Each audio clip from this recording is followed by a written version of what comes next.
গরম গরম সুগন্ধি মটর পোলাও। প্রেশার কুকারে একদম ঝরঝরে পারফেক্ট এই পোলাওয়ের রেসিপি আপনাদের সাথে আজকে আমি শেয়ার করব। অত্যন্ত সুস্বাদু এবং একেবারে ঝরঝরে আর খুব কম সময়ে এই রেসিপিটি হয়ে যায়। নমস্কার বন্ধুরা, মিক্সড ফিউশন সোমার পাকশালায় আপনাদের সবাইকে স্বাগত। তো চলুন দেরি না করে শুরু করে দিই। এর জন্য একটা প্রেশার কুকারে নিয়েছি আর এখানে আমি 2 চামচের মতো ঘি দিয়ে দিলাম। এবার ফোড়নে দিয়ে দিচ্ছি একটা স্টার অ্যানিস, দিয়ে দেব জয়িত্রী কয়েক টুকরো।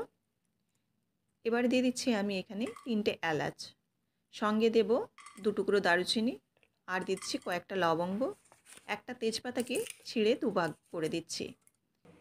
এবার কাজু বাদামও কয়েকটা দিয়ে দিলাম, এই ঘিয়ের সাথে আর ফোড়নের সাথে কিন্তু ভাজা হয়ে যাবে। সঙ্গে আমি একটু ফ্লেভারের জন্য আদা গ্রেট করে এখানে দিয়ে দিচ্ছি, খুব কম পরিমাণে দেব, খুব একটা বেশি কিন্তু দেব না। আদাটা গ্রেট করে দিয়ে দিলাম এই ঘিয়ের মধ্যে। এবার এই আদাটাকে একটু নাড়াচাড়া করে নেব ঘিয়ের সাথে, যাতে আদার কাঁচা গন্ধটা চলে যায়। মোটামুটি 1 মিনিটের মতো নাড়াচাড়া করলেই কিন্তু আদার কাঁচা গন্ধটা কেটে যাবে আর আদাটা একটু ভাজা ভাজাও হয়ে যাবে, তবে খুব একটা লাল করে ভাজতে যাবেন না। এবার দেখুন এই যে মটরগুলো ছাড়িয়ে রেখেছিলাম সেগুলো কিন্তু এবার এখানে দিয়ে দেবো। মটরের পরিমাণটা আপনারা কতটা দেবেন সেটা কিন্তু আপনাদের পরিমাপ অনুযায়ী দেবেন। এখানে আমি 2 মুঠোর মতো মটর দিলাম 2 কাপ চালে। এবার মটরটাকেও এই ঘি এবং আদা এবং এই যে ফোড়নগুলো দিলাম এর সাথে কিন্তু একটু নেড়ে নিলাম। খুব বেশিক্ষণ ধরে নাড়াবো না, তাহলে কিন্তু মটরশুঁটিটা কী হবে, চুপসে যাবে দানাগুলো। এবার দেখুন এখানে বাসমতি চালকে আমি ধুয়ে আধ ঘন্টার মতো ভিজিয়ে নিয়েছিলাম। এবারে এই ভিজানো চালটা জল ঝেড়ে আমি দিয়ে দিচ্ছি। জলটা আমি অনেকটাই ছেঁকে প্রথমে ফেলে দিয়েছিলাম, তারপরে চালটাকে এমনি রেখে দিয়েছিলাম, যার জন্য খুব একটা কিন্তু তলাতে জল নেই। এবার এটাকে নেড়ে চেড়ে যেটুকু জল আছে সেটাকে কিন্তু শুকিয়ে নিতে হবে। আর এই যে ঘিটা দিয়েছি এই ঘিটা যেন চালের প্রতিটি গায়ে গায়ে লেগে যায়, তাহলে কিন্তু পোলাওটা একেবারে ঝরঝরে হবে। দেখুন খুব ভালোভাবে কিন্তু নাড়াচাড়া করে নিতে হবে আর একদম জলটা শুকিয়ে যাওয়া পর্যন্ত অপেক্ষা করতে হবে। লো ফ্লেমে এই কাজটা করে নিতে হবে। এবারে দিয়ে দিচ্ছি বেশ কিছুটা কিশমিশ। কিশমিশ এবং কাজুটা পুরোপুরি অপশনাল, এটা যে দিতে হবে এমন কোনো কথা নেই, তবে দিলে একটু খাবার সময় কিন্তু মুখে লাগলে ভালো লাগে এই যা। এবার দেখুন এখানে চালটাকে খুব ভালোভাবে নাড়াচাড়া করে জলটা শুকিয়ে নিয়ে এখানে দিয়ে দিচ্ছি পরিমাণ মতো জল। আর এই জলের পরিমাপটাই কিন্তু পোলাওয়ের একদম ঠিকঠাক নিতে হবে, তবেই কিন্তু পোলাও ঝরঝরে হবে। 1 নম্বর চালটাকে কষে নিতে হবে একদম জলটা শুকিয়ে নিয়ে। আর এখানে জলের পরিমাণটা এখানে ডবল সাধারণত দেয়া হয় চালের, অর্থাৎ 2 কাপ যদি চাল নেওয়া হয় সেক্ষেত্রে কিন্তু 4 কাপ জল দেওয়া হয়, আর 1 কাপ চাল নিলে 2 কাপ জল দেওয়া হয়।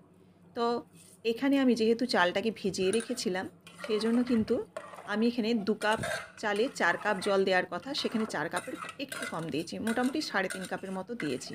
আর আপনারা যদি 1 কাপ চাল নেন সেখানে 2 কাপ জল দেওয়ার কথা হলে সেখানে 2 কাপের একটু কম নেবেন, 1.5 কাপের বেশি নেবেন আর 2 কাপের একটু কম নেবেন। আমি একদম পুরোপুরি আপনাদের বুঝিয়ে দিলাম, আশা করি আপনারা বুঝতে পেরেছেন। এবার দেখুন 1 চামচ ঘি দিয়ে দিলাম আর লবণ এবং চিনিটা দিয়ে দিলাম। চিনিটা পরিমাণ মতো দেবেন, কারণ লবণ এবং চিনিটা আপনারা আপনাদের স্বাদ মতো দেবেন। পোলাও অনেকে খুব বেশি মিষ্টি খেতে পছন্দ করেন, আবার অনেকে কম মিষ্টিতে পছন্দ করেন, সেজন্য চিনিটা কিন্তু দেখে দিতে হবে। এবার আমি একটা মাত্র সিটি দেব, সেটাও আবার ফুল ফ্লেমে দেব, লো ফ্লেমে নয়। একটা সিটি দিয়ে আমি অর্ধেকটা সিটি বের করে কিছুক্ষণ ঢাকা দিয়ে রেখে দিয়েছিলাম, মোটামুটি 15 মিনিটের মতো। তারপর দেখুন প্রেশার কুকারটা খুলেছি। এবার আমি আপনাদের দেখাচ্ছি। গরম অবস্থায় কিন্তু প্রেশার কুকারটা খুলবেন না আর নাড়তেও যাবেন না, তাতে কিন্তু ভাতটা একদম চিটালো থাকবে আর ভাতটাও ঘেঁটে যাবে। তো মোটামুটি 15 মিনিটের মতো স্ট্যান্ডিং টাইম দেবেন, তারপরে কিন্তু ঢাকাটা খুলবেন। আর সিটিটা পারলে অর্ধেকটা বের করে দেবেন, তাহলে একদম ভাতটা কিন্তু ঝরঝরে হবে আর খুব একটা বেশি সেদ্ধও হবে না। আর আমি নেড়ে চেড়ে আপনাদের বারবার দেখাচ্ছি, দেখুন কিন্তু এতটুকুও এই হাতার গায়ে লাগছে না। একদম ঝরঝরে হয়েছে, এটা গরম অবস্থায় আপনাদের দেখাচ্ছি, এটা ঠান্ডা হলে কিন্তু একদম একটা একটা হয়ে যাবে, অর্থাৎ একদম একটার গায়ে একটা কিন্তু লাগবে না। তো দেখুন একদম খিলা খিলা যাকে বলে মটর পোলাও রেডি। প্রত্যেক দিনের মতো আপনাদের একটু সার্ভিং বলে রেডি করে দেখাই।